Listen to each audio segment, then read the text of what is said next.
지원단체들이 연합해서 이제 그 농성을 했던 기억들이 있어요. 그러니까 쉽게 얘기해서 인정수정을 했었지 않습니까? 과거에 그런 경험들이 있는 것을 봤을 때 제일 커뮤니티들도 아까 우리 조영관 우리 선생님께서도 말씀하셨지만 행정부처나 이쪽에서 잘 몰라요. 이슈를 제기할 수 있는 통로가 너무 막혀 있지 않을까라는 생각이 들어요. 제가 볼 때는. 그러니까 상호 인식이 돼야 되지 않습니까? 아, 내가 이게 내 권리를 말할 수 있어야 되는데 내가 그 권리가 있는지에 대해서 인지를 못하고 있는 부분도 있고, 행정부서도 아까 이제 잘 말씀하셨지만 국민 중심으로 이제 행정 서비스가 하다 보니까 인식을 할 수 없었던 부분이 있지 않습니까? 근데 지금 이제 상황이 바뀌었단 말이죠. 한국 거주하고 있는 뭐 동포 포함해서 외국인 주민이 굉장히 많아진 이 시대에 어떻게 우리가 목소리를 낼 수 있겠는가, 이걸 얘기해야 되는 게 아닌가. 요거에 대해서 제가 질문을 드립니다. 어떤 식으로 했으면 좋겠습니까?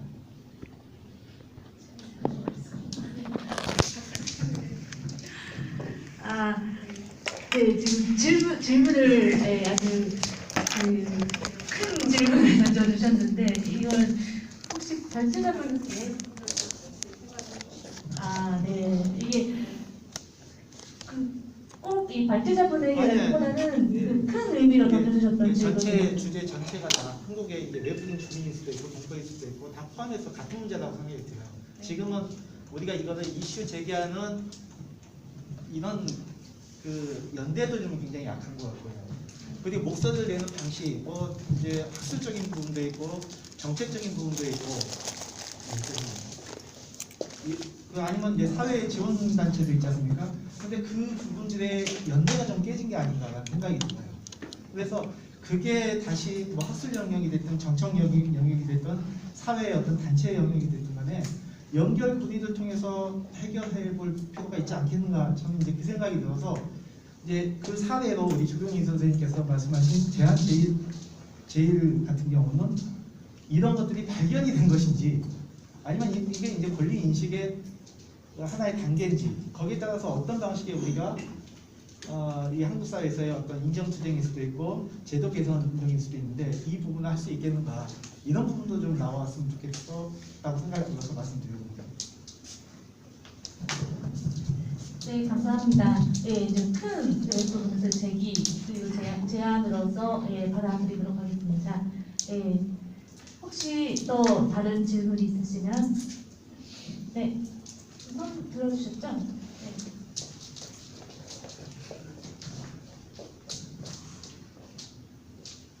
네.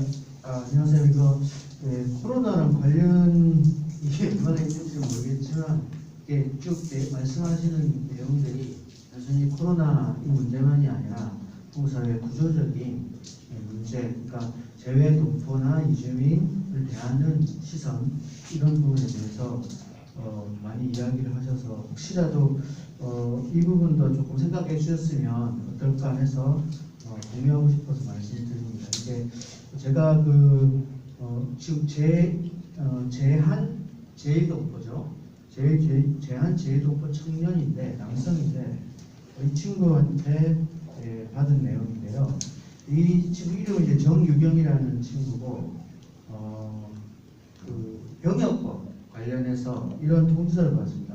재외국민 2세 지위상실 규정 개정 안내문, 이렇게 해서 병무청에서 온 건데요. 이 친구는 2018년 5월 29일 이후 본인이 통틀어 3년을 초과하여 국내 체제 시 재외국민이 상실됐다. 재외국민 자격이 상실됐다. 다시 말해서 3년 이상 여기 살았을 경우에는 개정법에 의해서 2018년 5월 29일에 시행령이 개정됐는데 재외국민 2세 자격이 상실되고 우리 국민이 취급을 받는다는 거죠. 그래서 군대를 가야 됩니다. 지금 납득이 잘 안 가는데, 그러니까 이 조건에 해당하는 재외국민 2세 상실 조건에 해당하는 사람들이 보니까 해외 이주법에 따라 영주 귀국 신고시, 또 하나는 2018년 5월 29일 이후에 부모 또는 모가 영주 귀국 신고시. 앞에 두 경우는 영주 귀국을 택한 것이기 때문에 납득이 안 가는 건 아닌데 마지막 경우에 홍표가 3년을 청가하여 살았을 경우에 군대 체제했을 경우에 군대를 가야 됩니다.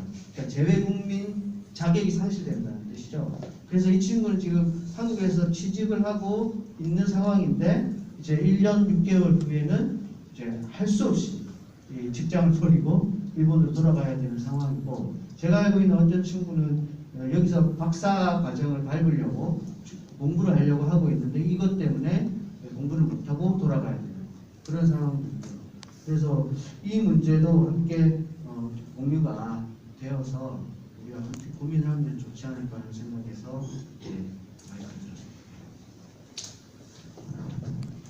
네, 감사합니다. 이 병역법 문제도 이제 굉장히 논쟁적이고 깊은 문제라서 여기서 구체적으로 다룰 수는 없으나 공유해주신 내용 아주 잘 들었고요.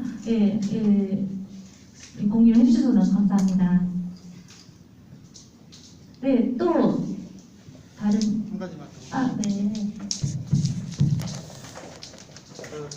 아무래도 이게 주제도 좀 이렇게 묶어져야 되는 부분도 좀 필요한 것 같아요. 이제 한국 사회가 이제 그 외국인 주민 다문화 이제 이 부분이 이제 확대되면서 다문화 가족 지원 센터를 통해서는 이제 한국어 교육이라든지 한국 사회에 이런 어떤 그 지원 체계들이 잘 되어 있는 것 같은데, 말씀하신 것처럼 재외국민은 재외국민 교육지원법 그러면 밖에 한 학기 지원하는 거예요. 근데 최근에는 이제 중부동포 그 중도입국 청소년도 그렇고 최근에는 고대인 청소년도 굉장히 많이 들어와 있지 않습니까? 그리고 이제 제한 이제 유학생들도 많이 있지 않습니까? 실질적으로 한국어는 한국에서 도움받을 수 있는 체계가 없어요. 그러니까 지금은 귀환이라는 이 그 체계 속에서 상황이 많이 바뀌었는데 국내의 지원 체계나 이런 것들이 굉장히 낙화되는 거죠. 재외국민교육지원법 있어요. 그거를 담당하는 국내 기관은 국립국제교육원이죠. 근데 그 국립국제교육원에서 그 담당자들이 그 인식을 못해요. 국내에 들어와 있는 부분, 뭐 고대인 청소년이 됐든 중부동포 이제 중도인구 청소년이 됐든 이거는 인식을 못해요. 근데 이거는 똑같이 이 사회 우리 이런 지원 자체들도 잘 인식을 못하고 있는 것이 아닌가라는 생각이 든 거예요. 이 재외국민교육법이 이제 시대에서 조금 바뀌어야 되는 부분도 있고, 국내에 이제 우리 귀환동포가 있고 귀환동포 자녀들이 많다고 했을 때는 그 부분에 대한 제도 개선이 좀 이루어져야 되는 거예요. 제가 볼 때는 그거는 행정 쪽에서도 모르고 있고 지원단체들도 모르고 있다. 그리고 연구자들도 인식을 못하고 있다.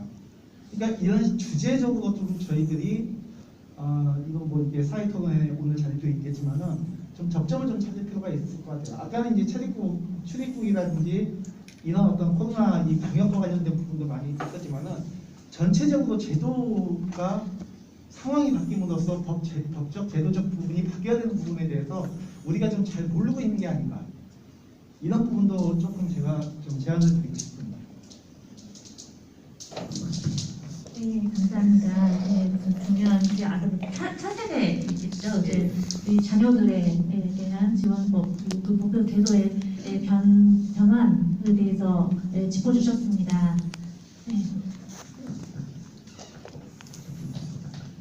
지금 그 김판준 선생님께서 말씀해주신 내용들이 너무 이렇게 굉장히 많은 내용들을 포함을 하고 있어서 뭔가 딱 짚어서 이렇게 대답을 한다라기보다는 제가 들으면서 일단은 제1에 대해서는 말씀드린 내용에 대해서 얘기를 한다면 지적하신 대로 제도적인 문제가 굉장히 큽니다. 제도적인 어떤 너무 혼선이 있고 너무 겹쳐져 있고, 사실 뭐 재외동포법만이 아니라 해외 이주법도 그렇고 여권법도 그렇고 주민등록법도 그렇고 법 자체가 굉장히 많이 걸쳐져 있고 담당 기관도 법무부, 행안부, 뭐 외교통상부 등등이죠. 그래서 개념 자체도 재외동포, 재외국민, 그리고 뭐 해외 이주자라는 말도 있고, 그러니까 여러 가지에 걸쳐 있어가지고 모든 것을 건드려야 하는 사안이 지금 재외국민 문제예요. 그런 것 같아요. 그래서 저희가 아까 굉장히 지원이나 연대체 자체가 좀 없어졌다고 얘기를 하셨는데 사실 그 소송 2015년, 18년까지의 그 소송 문제 때에도 어느 정도 국내외적으로 생겨났죠. 그 네트워킹이 생겨났고, 근데 그것은 아무래도 역시 한국 국적이었기 때문에 국적이 한국이었고, 그럼에도 불구하고 이 저기를 못 받는다고, 지원을 못 받는다라는 것에 대한 굉장히 심정적인 그 공감이 있었던 것 같아요. 그래서 쉽게 연대체가 꾸려졌던 부분이 있고, 결과적으로도 좋은 판결을 끌어낼 수가 있었다고 봅니다. 그런데 이것을 또 지금 오늘의 얘기는 이 국민의 문제, 재외국민의 문제하고 동시에 외국적 동포 그리고 이주민들의 문제를 저의 문제의식으로는 주민이라는 개념으로 거주하고 있다라는 사실을 토대로 해가지고 좀 더 확장해서 논의를 해볼 수 있지 않는가라는 문제의식으로 오늘 같은 구성을 저는 한 곳이었고요. 사실 그 연대체 하나의 움직임이 오늘 같은 회의라고 생각을 합니다. 근데 그게 다 없어졌다고 할 수는 없고, 굉장히 제일 같은 경우는 너무나 마이너한 문제죠. 아까 말씀하신 대로 누가 이것을 아무도 몰랐다, 아무도 모르는 문제죠. 연구자들도 모르고 활동가들 잘 알 수 없는, 그만큼 복잡하기 때문에 병역법까지 들어오면 도저히 누가 대처를 할 수가 없죠. 그래서 근데 참 이걸 하나하나 풀어가는 과정이라고 생각을 하고 있습니다. 그래서 오늘 그 여러 선생님들 말씀을 들으면서 아무래도 그 안전의 경계가 국가인가 국적인가라는 것은 이념적으로는 맞지만 지금 현실적으로 한국의 제도가 움직이는 것들이 너무나도 국적 중심이고 국민주의적으로 가고 있기 때문에 제가 말씀드린 내용하고 조선족 고려인 이주민들의 상황 자체가 제도적으로도 다르고 사실 현실 자체, 리얼리티가 너무 다르다라는 걸 많이 느꼈어요. 저희가 바라는 것은 아까 상구 씨가 말한 것처럼 인정투쟁과 같은 부분이 크죠. 역사적으로 인정받지 못했던, 한국 정부가 별로 케어를 받지 못했던 제일동포 입장에서 인정투쟁을 하는 것인데, 지금 고려인이나 이주민들의 그 조선족 포함해서 그 상황이라는 것은 조금 더 정말 눈앞에 있는 그 삼중고, 사중고, 그리고 다중고라고 아까 누가 얘기하셨죠. 네, 모든 것이 지금 코로나 때문에 꼬여버린 상황에 대한 문제 제기여서 조금 이게 같이 생각하자고 해놓고서도 너무 다르다라는 것을 다시 한번 느끼게 됐던 것 같아요. 네.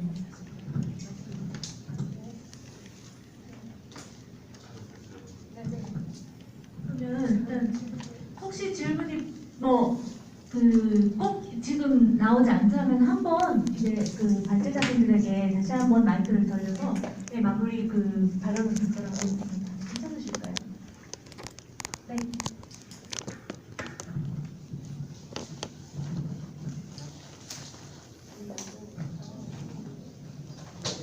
마무리. 네. 항상 이렇게 재외동포 관련, 중국동포 관련 이런 얘기를 하다 보면은 이 얘기가 커지죠. 상당히. 근데 이런 생각을 가져봐요. 이게 이제 법과 제도적으로 이렇게 완벽성을 갖고서 대체를 하면 좋겠다는 생각을 갖으면은 그러지 않고 인도적인 측면, 또 인권적인 측면에서 케이스 대 케이스 바이대로 해결할 문제들은 그렇게 해서 풀어나가는데 우리가 또 역량을 좀 결집을 할 필요가 있다.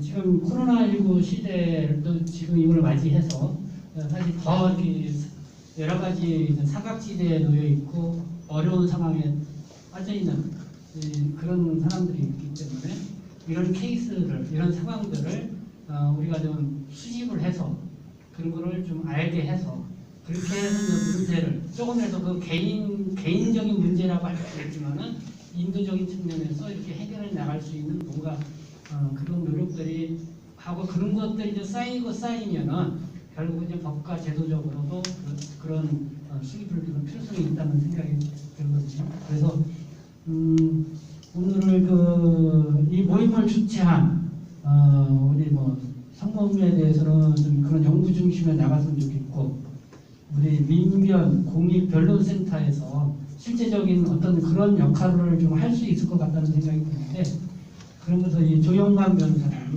좀 더 많이 관심을 갖고 바람을 합니다.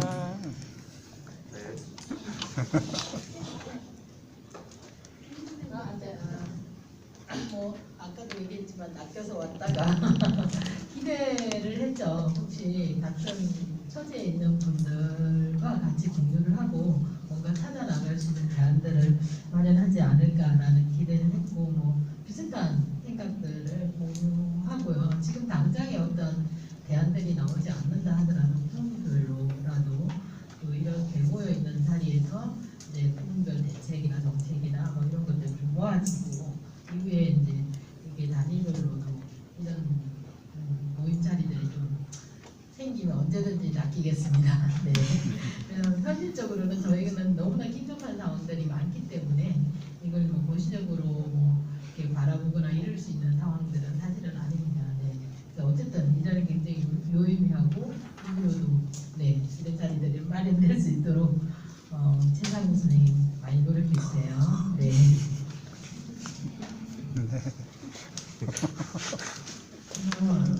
저는 그 현장에 오고 나서 그 동포와 이주민의 경계에 대해서 잘 모르겠습니다. 여전히 처음부터 굉장히 이게 뭐지 하는 생각이 들었고요. 지금도 여전히 그렇습니다. 저는 사실은 동포 정책은 개인적인 의견입니다. 이주민 정책에 포함돼야 된다고 생각합니다. 개인적으로는 역사적 맥락을 고려하는 거에 대해서 동의하는데 그 시점은 정해져야 될 것 같다. 우리가 조선 시대까지 거슬러 올라가면서 동포를 찾을 수는 없는 거고, 근데 이제 대한민국이 수립 과정 전후를 해서 했던 맥락, 그 맥락을 충분히 고려는 하되 그 세대를 넘어서 지금 예를 들어서 4세 문제가 제기되고 있는데, 그러면 5세, 6세로 넘어가도 같은 방식으로 접근해야 되는가에 대해서는 차츰차츰 이게 이주민 문제로 통합을 해야 되는 거 아닌가. 이제 거시적으로는 저는 잘 모르고 또 이제 그렇긴 하지만 그런 생각을 갖고 있습니다. 그런 의미에서 저는 아까 어떤 선생님 말씀하셨는데 뭐 이렇게 다바센터에서 한국어 뭐 가르치고 이런 거에 대해서 이미 이제 다문화가족 지원센터가 건강가정 지원센터랑 통합되면서 건강가정 다문화가족 지원센터가 되고 있고 가족 중심으로 되고 있고, 몇 년 전에 이제 다문화가족만이 아니라 외국인 전체를 대상으로 서비스를 제공하도록 지침을 맡겼습니다. 근데 경로의존성이라는 게 있어서 아무리 그게 바뀌어도 다문화 가족이 아닌 대상들은 거기 가려고 잘 하지 않게 되고, 프로그램도 당연히 그런 사람들을 위해서 주로 구성이 되다 보니까 다른 사람들이 가기에 장벽이 존재하는 것 같습니다. 그래서 저는 서비스 이용 대상자만 바꿀 게 아니라 그것만 바꿀 게 아니라 다문화 가족 지원법에서 다문화 가족의 개념 정의 자체를 한국인이 포함된 가족일 경우에 다문화 가족으로 되어 있는데 귀화한 경우를 포함해서 이주 배경을 가진 모든 외국인 가족을 포함해서, 그러면 동포 가족도 다 포함될 거잖아요. 난민 가족이나. 그래서 다문화 가족의 정의 자체를 한국인 포함된 가족, 한국인 중심으로 구성된 가족이 아니라 범주를 굉장히 확장해야 된다. 그렇게 하면 많은 부분이 조금 들어오지 않을까. 실제로 다문화가 국제결혼, 한국인과 외국인은 국제결혼 가족 외에도 특히 동포들은 다양한 기사 형태로 실질적으로 한국인은 가족을 이루고 살고 있잖아요. 그런 것들을 반영해서 조금 더 폭넓은 방식으로 가고, 계속 이렇게 동포 중에서도 중국 동포, 고려인 동포, 이주민 중에 또 뭐 고용허가제, 결혼이주 이런 식으로 나눠서 정책을 접근하는 것은 굉장히 지금처럼 그 재난 상황에 대해서는 굉장히 이상한 방식으로 구분하는 방식으로 작동할 수 있다라는 생각에서 좀 큰 틀에서 그 통합적으로 가야 되지 않나 그런 생각을 좀 합니다. 네, 마치겠습니다.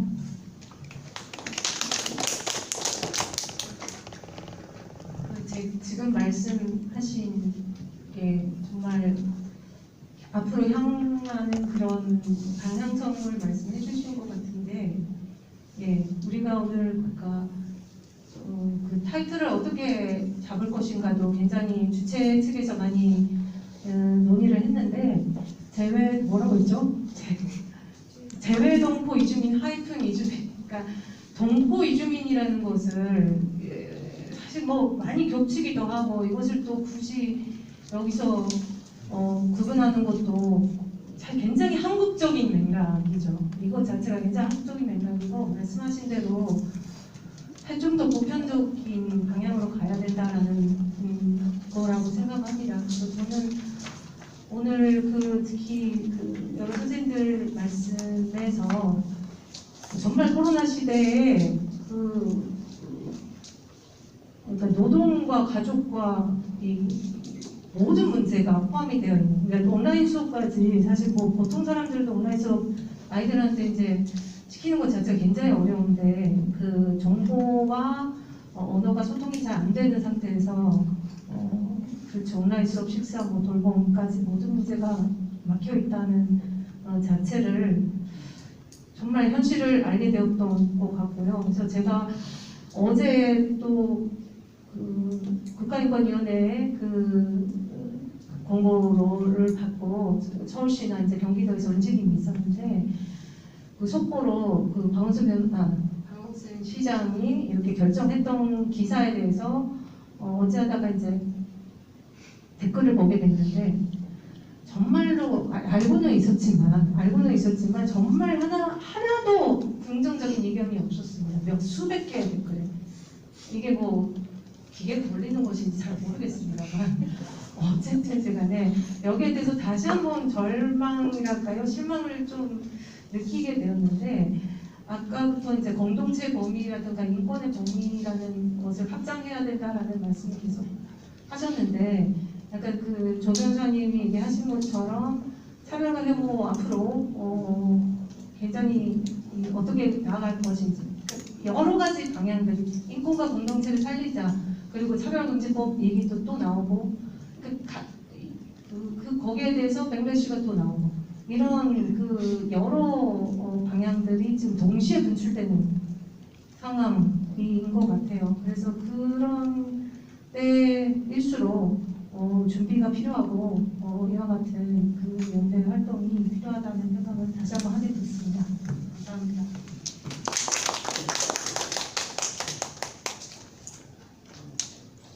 네, 발제해주신 여러분 감사합니다. 네. 네. 마지막에 한 가지만 지금 이거 페북으로 온라인으로 공유를 하고 있는데요. 질문이 왔다고 하니까 예, 간단하게. 예, 페이스북 라이브로 이제 하는 중에 페이스북 라이브로 하는 중에 질문이 들어왔습니다. 외교부 산하 재외동포재단에서 이제 지금 국내 체류 동포들과 관련된 어떤 지원이 있었는가 그것에 대한 질문이 있어요. 혹시 뭐 중국 동포들은 제가 알기로는 재외동포 재단 법상으로는 국내 체류 동포는 좀 지원이 어려운 걸로 알고 있는데 짧게 좀 국내 체류 동포에 대해서 재단에서 재외동포 재단에서 국내 체류 동포 관련된 지원 사항이 있었는지.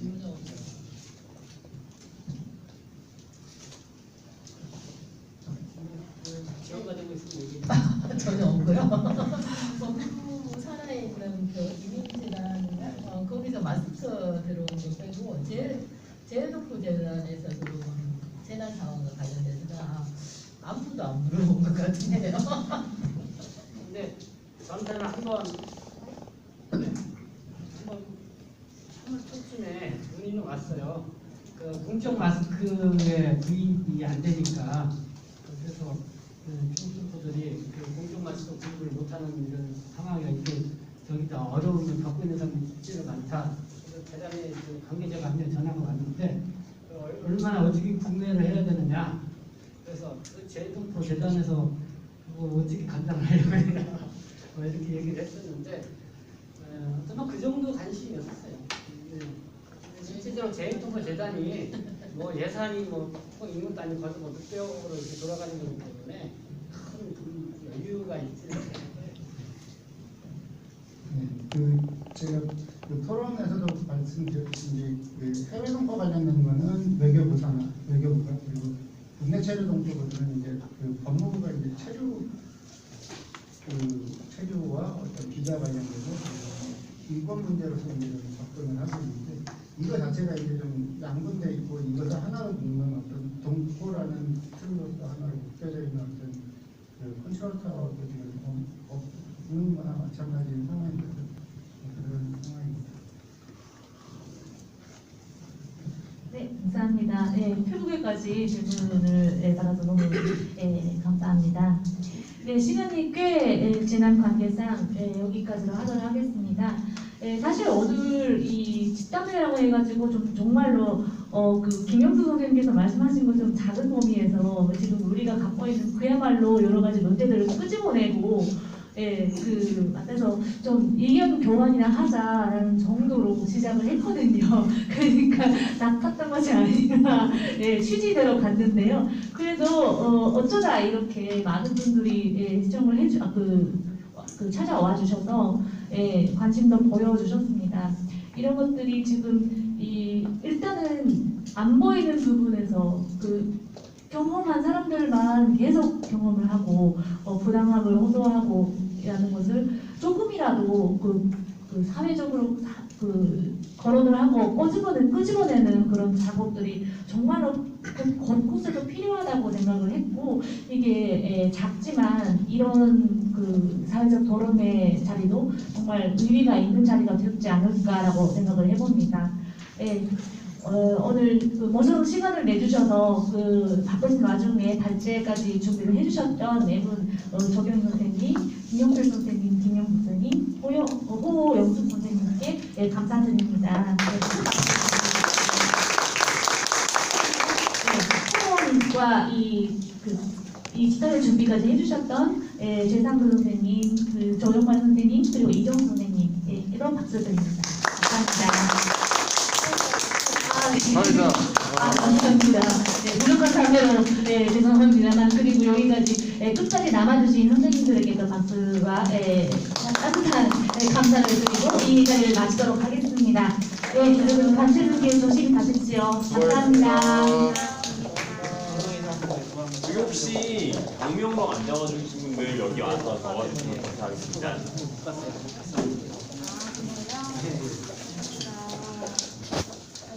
엔드 누르면 되죠. 이 마이크가 좋다고 구태희가